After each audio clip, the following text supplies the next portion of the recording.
Alright, so this is the Arbor Jet Quick Jet Air, and this is the system we use. So like you saw there, we drill 3/8 inch holes around your trunk of your tree, and then we tap these in there with this little hammer and this little setter right here, like that. And we tap that into your tree, and it's barbed so that it gets in there nice and tight. And then the little diaphragm right in here, right there, that we just take this needle, goes into that diaphragm like that. And right now I've just got cleaner in the line, so it's like, you know, it's watered soap or whatever, so it doesn't hurt anything. A little bit of alcohol, and just like this, that injects, it goes up to 5 milliliters. So with the stuff we're using, it only takes 4 milliliters per injection site. That's the Triage R10. That's $569 for that pint. So anyway, one bite of one leaf kills them. And this uses compressed air. This little tank gets charged up, which is kind of getting low, but it's about 75 psi is how we pump that into your tree. Want to see it again? Just like that. So when I decided to make a video, I wanted to do a demonstration on this tree mostly because of the tree that's right next to it. It's about 50 feet from a tree that's it's a goner. So anyway, we treated this one first about 3 years ago, but the conditions were a little too windy that day to get any good audio, so we're just going to do it this way.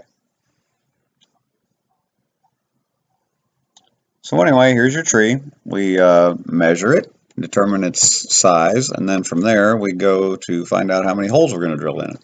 Then we drill holes in the root flare or the base of the tree. And the holes are about 10 inches apart, so a big tree gets more holes. This is the arbor plug being set in the tree. And then you simply inject each site with 4 milliliters of the Arbor Jet R10, which is a restricted use pesticide.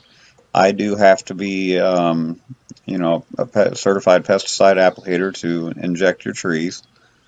Anyway, Connor Brockett, our new tree healthcare specialist that's going to be injecting trees also, under my supervision. He does not have to be certified as long as he's under my supervision. So, and I don't even have to be present, but I've trained Connor, and he's done a great job, and it's very possible if you get your tree treated, he may be the one doing it. I'm going to take a moment to show you the neighbor's ash tree that did not get treated, and it's on the schedule for removal, obviously.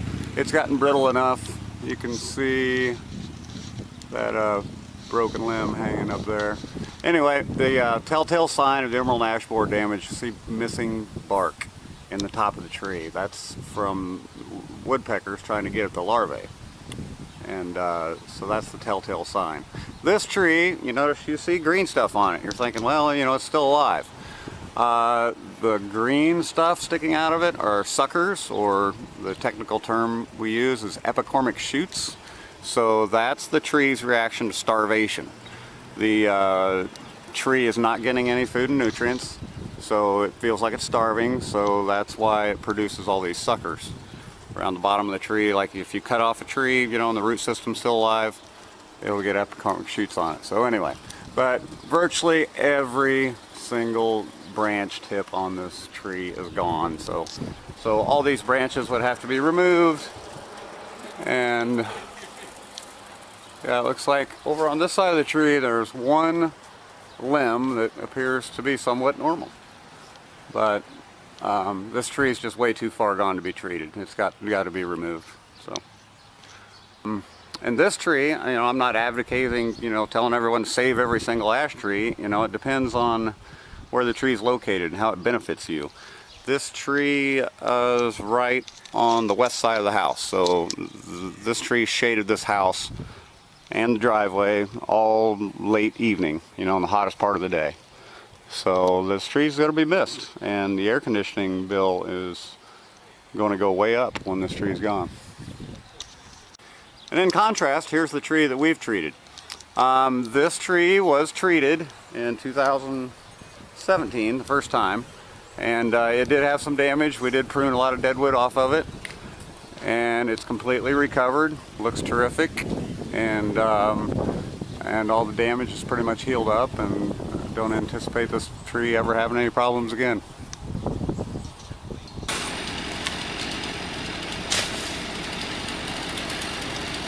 Well, today is the day. Here's our tree that was treated, doing wonderfully. And there's the tree about 60 feet from it. It's its last day being a tree. It's going to become wood chips. Well, it's going to a big pile somewhere. It's going to be firewood.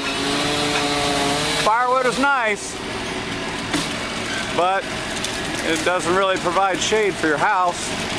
You can't really sit underneath it and have a cold glass of iced tea on a hot day.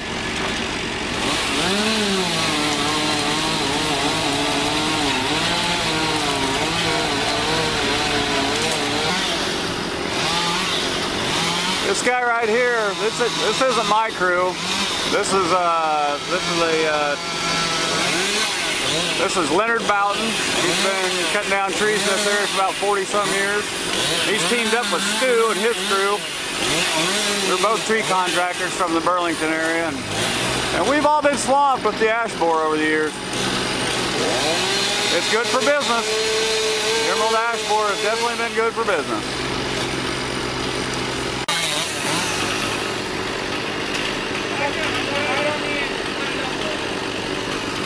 Look out, Stu!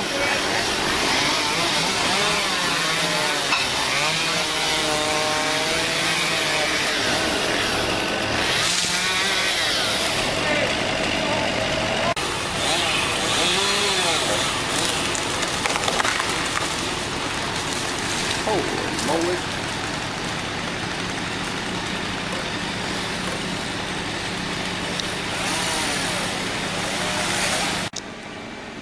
Well, the crew's been on the job here for about 3 hours and the tree's half gone. And the cool thing about it is look how nice we can see our tree that's been treated and is thriving over there. We got a much better view of our tree now.